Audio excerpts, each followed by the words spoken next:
Practice set 6.2। तो इसमें दो टर्म हमें पता होनी चाहिए, तो मैं पहले आपको वो दो टर्म एंगल ऑफ एलिवेशन क्या होता है और एंगल ऑफ डिप्रेशन क्या होता है वो मैं आपको समझा देती हूँ। देखो, जब भी एंगल जो है वो बेस से बनता है, मतलब ग्राउंड से बनता है, तो हम उसको बोलते हैं एंगल ऑफ एलिवेशन, या फिर वो ऊपर की तरफ बन रहा है तो उसको हम लोग बोलते हैं एंगल ऑफ एलिवेशन। ठीक है, ऊपर की तरफ जब भी एंगल बनेगा तो वो एंगल होगा एंगल ऑफ एलिवेशन। और अगर सपोज कोई ऊपर से कोई चीज़ देख रहा है या ऑब्जर्व कर रहा है या एंगल ऊपर से बन रहा है तो एंगल ऑफ डिप्रेशन होता है। पर ये एंगल जो है वो हॉराइजॉन के साथ में बनता है, तो ये एंगल ऑफ डिप्रेशन होता है। ओके, तो एंगल ऑफ एलिवेशन जो है वो हमेशा ऊपर की तरफ जाता है और एंगल ऑफ डिप्रेशन नीचे की तरफ जाता है। एंगल ऑफ डिप्रेशन हॉरिजॉन के साथ बनता है और एंगल ऑफ एलिवेशन जो है वो नीचे से ऊपर की तरफ जाता है। ठीक है, नॉर्मली ये ग्राउंड लेवल पे बनता है। प्रैक्टिस है 6.1। First question, a person is standing at a distance of 80 metre from a church looking at its top. Okay, तो यहाँ पे देखो मैं ले लेती हूँ, यहाँ पे कोई पर्सन है वो चर्च से कितना 80 मीटर की डिस्टेंस पे खड़ा है, ये अपना चर्च है। ठीक है, लुकिंग एट इट्स टॉप, कहाँ पे देख रहा है, इसके ऊपर की तरफ देख रहा है, उसके टॉप की तरफ देख रहा है। The angle of elevation is 45, तो यहाँ से जो एंगल बन रहा है एंगल ऑफ एलिवेशन वो कितना बन रहा है 45 degree. Find the height of a church, तो हमें ये चर्च की हाइट निकालनी है, इसको नाम दे देते हैं। दैट मीन्स हमें क्या निकालना है, सी बी निकालना है। तो देखो इस क्वेश्चन को हम लोग पहले इसका डिस्क्रिप्शन लिख देंगे। Let person is standing at point A, C B is church and distance between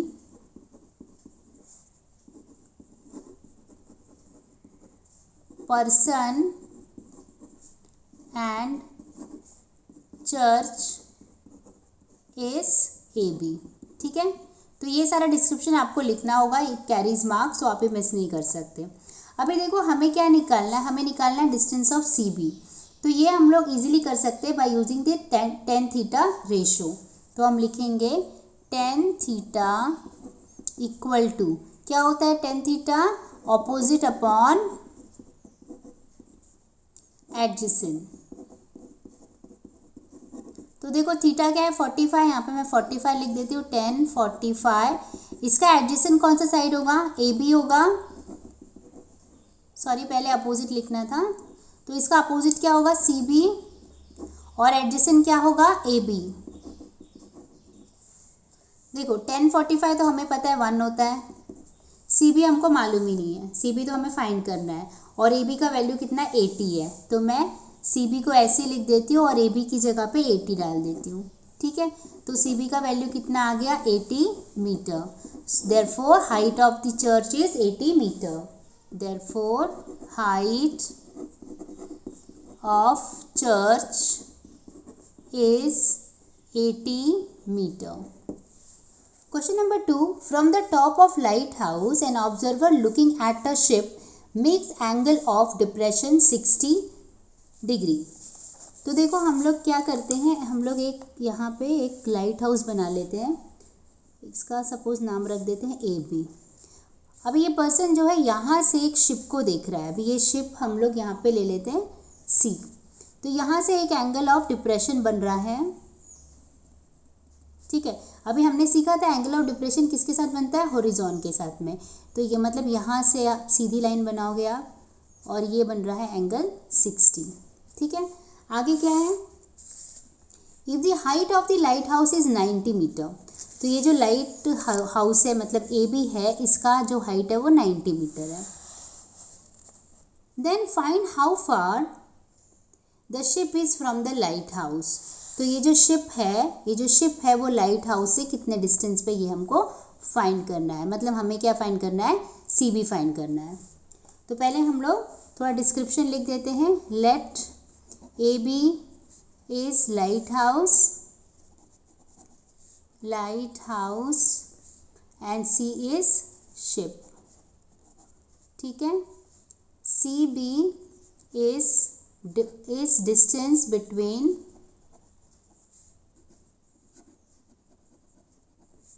ship and church, lighthouse. अब हम लोग देखो यहाँ पे हमें फिगर से क्या समझ में आ रहा है, ये जो एंगल है और ये वाला एंगल, मतलब this angle and this angle are alternate angle because this two lines are parallel, तो ये ऑब्वियसली 60 होगा। ठीक है, तो हम लोग लिख देंगे, आपको ये ज़्यादा एक्सप्लेन करने की ज़रूरत नहीं है, फिगर बनाना बहुत ज़रूरी है और फिगर से ये सब अंडरस्टूड हो जाएगा। तो आप लिखोगे angle A C B is equal to 60, यहाँ पे रीजन क्या आएगा, ऑल्टरनेट एंगल।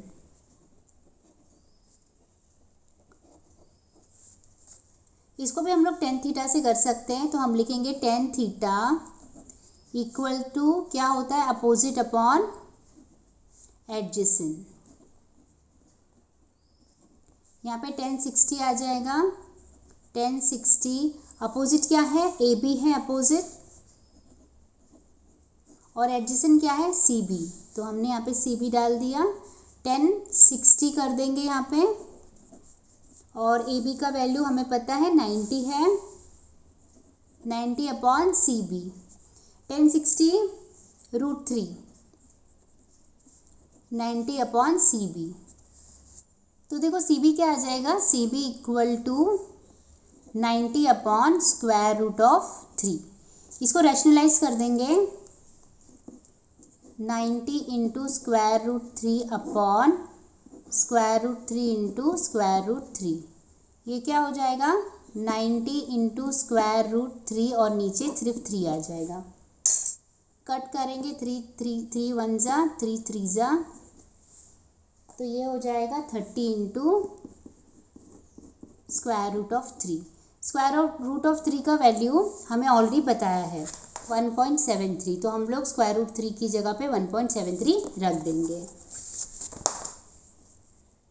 30 इंटू 1.73, ये आ जाएगा 51.9 मीटर। फिर यहाँ पे लिख देंगे therefore ship is 51.9 metre away from lighthouse.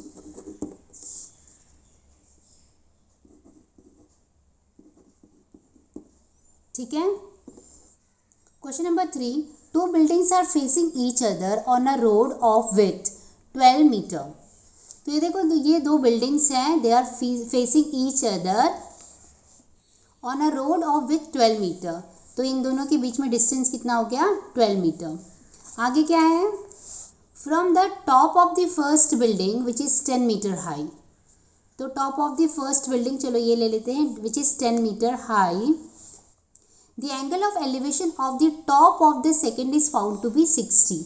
तो यहाँ से ये सेकेंड बिल्डिंग पे एंगल ऑफ एलिवेशन बनेगा, उसका क्या होगा, एंगल 60 होगा। ये एंगल कितना होगा, 60 होगा। ठीक है। What is the height of the second building, तो हमें ये जो सेकेंड बिल्डिंग है उसका हाइट पता करना है। तो A B C D E, मैंने नाम दे दिया। इसको थोड़ा सा हम लोग एक्सप्लेन कर देते हैं। Let A B and C D are 2 buildings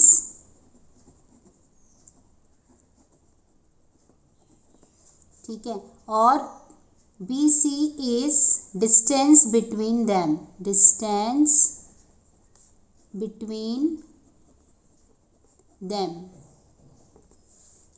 देखो अब हम लोग कॉन्सेंट्रेट करेंगे, पहले तो आप क्वेश्चन समझ लो कि हमें क्या करना है, हमें फाइंड करना है height of the second building, मतलब height of the C D, मतलब सी डी का हमें हाइट फाइंड करना है। तो हम क्या करेंगे, हम लोग पहले ए बी सी डी की तरफ देखेंगे और हम देखेंगे ये तो एक रेक्टेंगल बना रहा है। कैसे, देखो बेस से कभी भी एंगल 90 ही बनता है, कोई भी हाइट होती है बिल्डिंग की। तो ये 90, ये 90 और ये भी 90, तो ऑब्वियसली ये वाला भी 90 होगा। ठीक है, तो हम पहले इसको ये चीज़ हम लोग यहाँ पे लिख देंगे। हम लिखेंगे in quadrilateral ABCE angle ABC equal to angle ECD, angle ECB equal to angle AEC। कितना होगा? AEC कितना होगा? 90 डिग्री। तो ये जब तीनों के तीनों 90 डिग्री है तो ऑब्वियसली ये फोर्थ वाला भी 90 डिग्री होगा। ये कैसे? देखो ये तो बेस से बना रहा है तो 90 डिग्री होगा, और ये हॉरिजॉन से बना रहा है तो इसलिए ये भी 90 डिग्री होगा। और अगर 3 90 है तो ये 90 होगा ही, क्योंकि क्वाड्रिलेटरल के चारों एंगल का जो सम होता है वो 360 आता है। तो इसलिए ये थर्ड वाला एंगल मतलब angle BAE equal to 90 degree. अब जब चारों के चारों एंगल उसके 90 डिग्री है तो हम बोल सकते हैं कि ये जो क्वाड्रिलेटरल है ABCE ये क्या है? रेक्टेंगल है। Therefore quadrilateral ABCE is rectangle. ठीक है, तो इस हिसाब से हमें क्या मिल गया? अभी देखो ये 12 है तो AE भी 12 हो जाएगा, राइट। और अगर AB 10 है तो EC भी 10 हो जाएगा। तो मैं ये चीज़ लिख लूँगी, therefore BC equal to AE equal to 12, मतलब AE इक्वल टू 12 मैंने कर दिया। और दूसरा मैं क्या लिख दूँगी? मैं लिख दूँगी AB equal to EC equal to 10, AB equal to EC equal to 10, therefore EC equal to 10।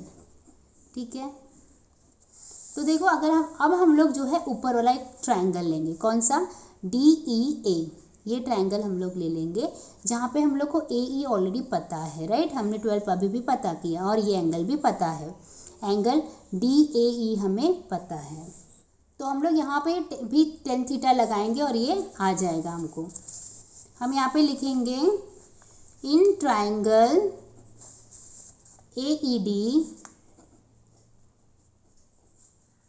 tan theta क्या होता है? tan theta opposite upon adjacent.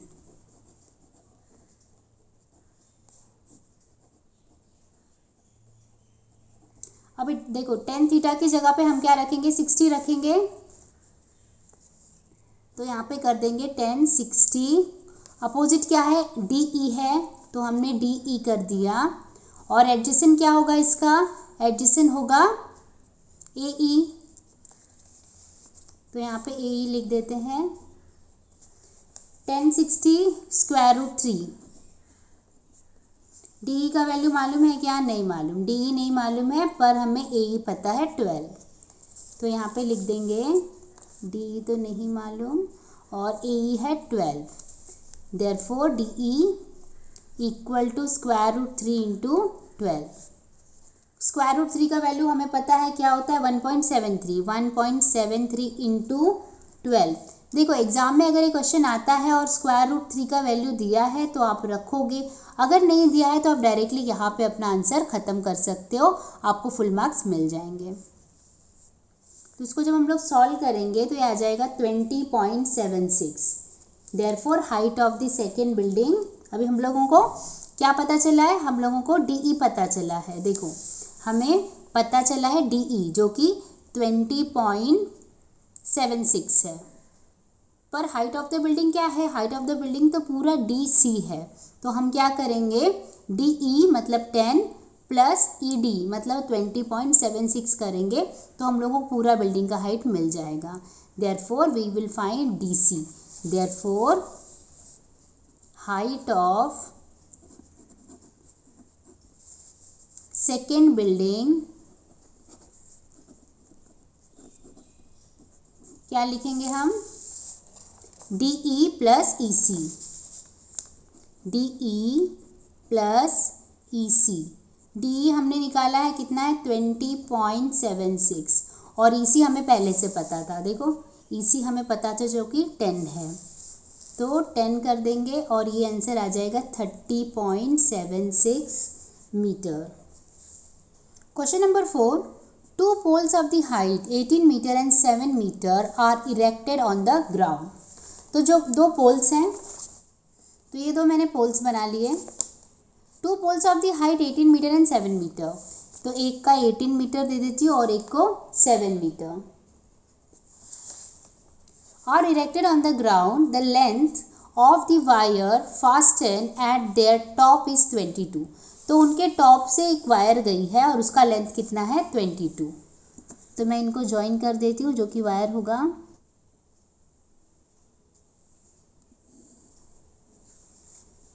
Find the angle made by the wire with the horizon. तो फिर angle, ये जो wire की वजह से हॉरिजॉन में जो एंगल बन रहा है, मतलब ये देखो, मैं इसको पहले कनेक्ट कर देती हूँ. अब यहाँ पे देखो एक एंगल बन रहा है, यहाँ पे इस एंगल को मुझे फाइंड करना है. तो ये क्वेश्चन थोड़ा अलग है क्योंकि यहाँ पे हमें एंगल निकालना है. हर बार हमें कोई ना कोई साइड्स निकालनी होती थी. इसको भी मैं ज्वाइन कर देती हूँ.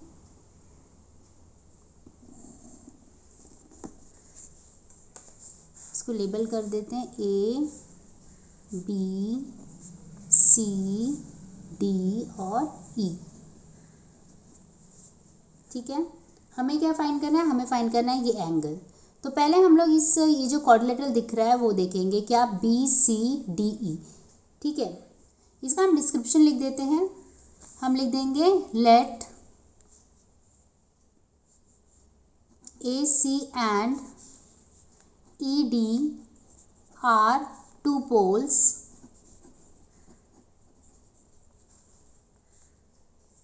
and AE is wire fastened.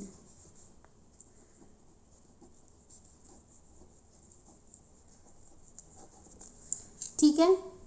अब हम लोग क्या करेंगे? अब हम लोग ये जो क्वाड्रिलेटरल आपको दिख रहा है, कौन सा BCDE, वो ले लेंगे. उसमें हमें क्या पता चल रहा है? देखो ये एंगल जो है 90 डिग्री होगा, क्योंकि ग्राउंड के साथ तो कभी भी एंगल 90 डिग्री ही बनता है. ये भी 90 डिग्री होगा और ये हॉरिजॉन के साथ बन रहा है तो ये भी 90 होगा. तो ऑब्वियसली ये भी 90 होगा, क्योंकि हमें पता है कि क्वाड्रिलेटरल में चारों एंगल मिला के 360 होंगे, तो इसको 360 होना ही पड़ेगा. तो ये भी 360 आ जाएगा.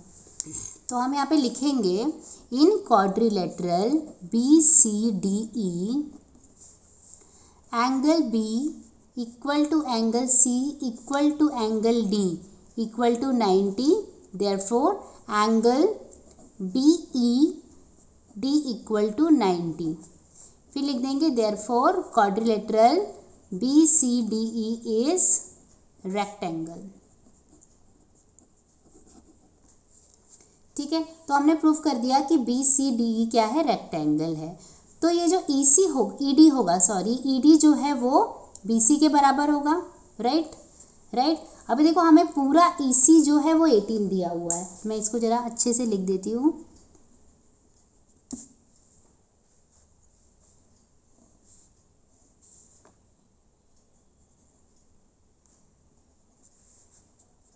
ठीक है. अभी देखो हम लोगों को पूरा AC जो है वो 18 दिया हुआ है और ED इक्वल टू BC, मतलब BC का वैल्यू कितना हो जाएगा? 7. ठीक है. तो मैं ये चीज़ लिख देती हूँ. Therefore ED equal to BC. Therefore BC का वैल्यू मैंने निकाल लिया, कितना? 7 मीटर. ठीक है. अभी देखो अगर BC 7 है तो मैं AB आराम से निकाल लूँगी, क्योंकि मुझे पूरा AC का वैल्यू पता है. मैं लिखूँगी total AC equal to AB plus BC. Right. Total जो AC है वो तो मुझे पता है 18 है, और टोटल जो AC है वो किससे बना है? AB प्लस BC से बना है.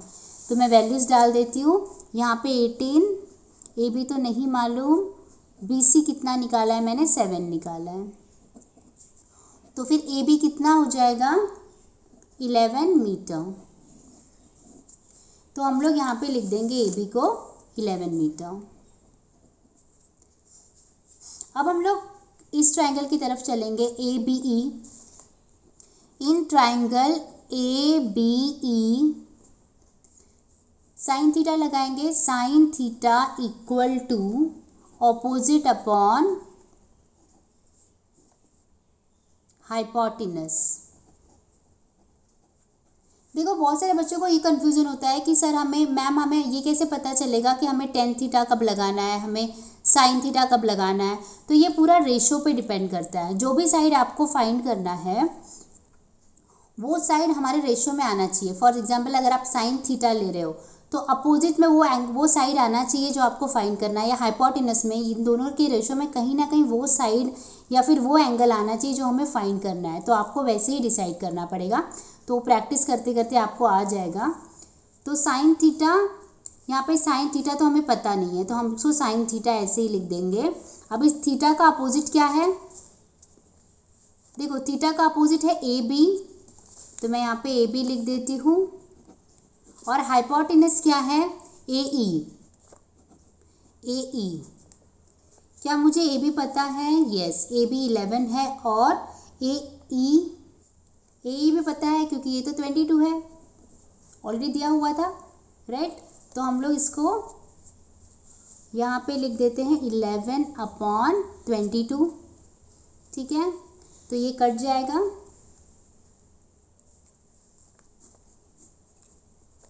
तो ये आंसर कितना आ जाएगा 1/2।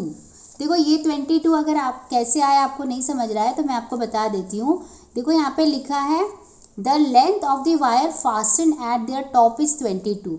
तो उनके टॉप पे जो वायर लगा हुआ है उसका लेंथ 22 इन्होंने पहले से बताया है, इसके लिए मैंने यहाँ पे डायरेक्टली 22 लिख दिया था, ठीक है। तो यहाँ पे कितना आंसर आ गया, हाफ। तो साइन थीटा हमें मिला हाफ। पर आपको पता है कि साइन 30 जो होता है 30 इज हाफ, देयरफॉर थीटा का वैल्यू क्या आ जाएगा 30। तो एंगल कितना बनेगा 30 का एंगल बनेगा। Question number 5, a storm breaks a tree and tree top rested 20 metre from the base of the tree. तो देखो यहाँ पे हुआ क्या है, एक तूफान की वजह से एक ट्री टूट गई और वो ब्रेक होके अपने बेस से 20 मीटर अवे गिर गई। फॉर एग्जाम्पल देखो ये कोई ट्री थी और सपोज वो यहाँ से जब ब्रेक हुई तो कैसे गिर गई, कुछ ऐसे गिर गई वो नीचे की तरफ। और अभी बेस से और यहाँ पे इसका डिस्टेंस कितना बता रहे हैं वो लोग, 20 metre from the base of the tree लिखा हुआ है। Making an angle of 60 degree with the horizontal, find the height of the tree. तो ये जब ट्री टूटी ना तो हॉरिजॉन्टल के साथ वो क्या एंगल बना रही थी, 60 बना रही थी। तो अभी हमें क्या पता करना है कि जो ट्री थी इसका टोटल हाइट कितना था, ठीक है। आई होप आपको क्वेश्चन समझ में आ गया है। तो मैं इसको अच्छे से डायग्राम बना के आपको दिखाती हूँ। तो देखो ये ट्री है, यहाँ से ब्रेक हो गई, ठीक है, और यहाँ से यहाँ तक का डिस्टेंस कितना है 20 मीटर। तो ये हुई 20 मीटर। और ये जब भी ब्रेक हुई तो हॉरिजॉन के साथ एंगल कौन सा कितना बन रहा है 60 डिग्री। तो यहाँ पे जो एंगल बन रहा है वो 60 डिग्री हो गया, ठीक है। हमें क्या फाइंड करना है, find the height of the tree. तो ओरिजिनल ट्री की जो हाइट थी वो हमें फाइंड करना है। मतलब अब मैं लेमिंग करके आपको समझा देती हूँ। हमें क्या फाइंड करना है, हमें A B plus A C find करना है, क्योंकि यहाँ से तो ट्री टूट गई पर इसकी एक्चुअल हाइट क्या थी ए बी प्लस ए सी। तो हमें A B plus A C find करना है। अभी देखो डायग्राम देख के हमें समझ में आ गया कि यहाँ पे अगर एंगल 60 बन रहा है इसका मतलब यहाँ पे भी 60 बनेगा, क्यों, ऑल्टरनेट एंगल, ठीक है। तो हम लोग तो करेंगे डायरेक्टली, हम लिखेंगे angle A C B equal to 60। Reason क्या आएगा, ऑल्टरनेट एंगल,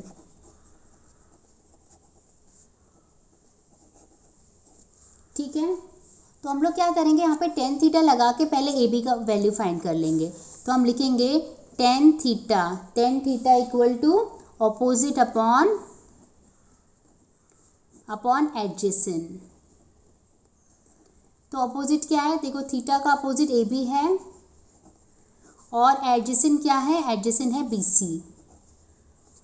तो वैल्यू डाल देंगे, टेन थीटा की जगह पे 1060 आ जाएगा और ए बी की जगह पे हमें नहीं मालूम और बी सी की जगह पे 20। तो फिर ए बी का वैल्यू क्या आ जाएगा, A B equal to 1060 into 20। तो फिर ए बी का वैल्यू क्या आ जाएगा, देखो 1060 होता है √3 इंटू 20 कर लेंगे तो A B is equal to √3 into 20। मैं यहाँ पे लिख देती हूँ A B is equal to √3 into 20। ठीक है, लेकिन टोटल जो ट्री था उसकी हाइट क्या है, ए बी प्लस ए सी है, तो मुझे ए सी भी निकालना पड़ेगा। अभी देखो ए सी को निकालने का दो तरीका है हमारे पास, या तो हम लोग पाइथागोरस लगा दें तो भी हमें ए सी निकल जाएगा, या तो हम लोग साइन थीटा लगा दें। तो मेरे ख्याल से साइन थीटा और इजी होगा, तो मैं साइन थीटा लगा देती हूँ। मैं लिखूँगी इन ट्राइंगल, जिस भी ट्राइंगल में हम लगा रहे हैं वो हमें लिखना होता है, in triangle A B C sine theta equal to opposite upon hypotenuse. क्या होता है अपोजिट, साइन थीटा मतलब इसकी बात हो रही है, अपोजिट मतलब ए बी, और हाइपोटेनस तो ए सी है। ठीक है, अभी यहाँ पे क्या आ जाएगा, साइन 60 आ जाएगा, साइन 60। ए बी का वैल्यू कितना है, √3 इंटू 20, और ए सी का वैल्यू कितना है, ए सी हमें नहीं मालूम, तो मैं उसको ऐसे ही लिख देती हूँ। ठीक है, साइन 60 होता है √3/2, और यहाँ पे क्या है, यहाँ पे √3 इंटू 20 एज इट इज़, और ए सी को मैं उधर भेज देती हूँ, तो ए सी इंटू √3/2 इक्वल टू √3 इंटू 20। फिर ए सी इधर ही रहेगा, ये उधर चला जाएगा,